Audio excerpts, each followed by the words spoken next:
physiquement impeccable. Ensuite, psychologiquement, c'est super agréable de se dire que j'ai un outil et un projet qui peut rivaliser avec les meilleurs bateaux. Et maintenant, il n'y a plus qu'à faire, quoi. Alors, avec plein d'incertitudes, bien sûr, mais ça, c'est plutôt sympa.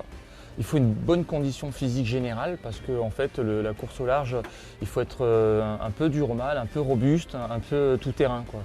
C'est-à-dire qu'il faut être capable de réagir, de passer de 0 à 100 en 3 secondes. Il faut être robuste parce que c'est inconfortable. Les bateaux de plus en plus secouent, tapent, la vie à bord fait qu'on n'est pas toujours dans un petit cocon, au contraire même. Donc il faut s'adapter à ça.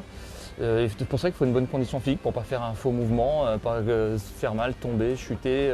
Donc il faut être capable de se rattraper, capable d'avoir un bon gainage. Autant avant j'étais un cheval de course et là maintenant je suis devenu un percheron, quoi.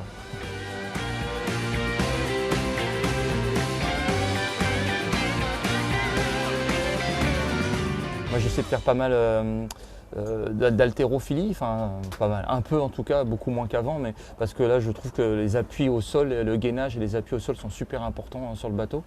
Un peu de footing, un peu de fractionné, un peu d'étirement, beaucoup de stretching. Souvent c'est la première semaine qui est compliquée sur les transats qui partent en automne. On sait que la Manche et la première semaine peut être compliquée avec du vent fort, avec de la mer. C'est là où on se fait mal en fait. Et ensuite, généralement la chaleur arrive, c'est du portant, donc le bateau se stabilise, on va plus vite, tout devient plus agréable en réalité, donc on souffle un peu à ce moment-là.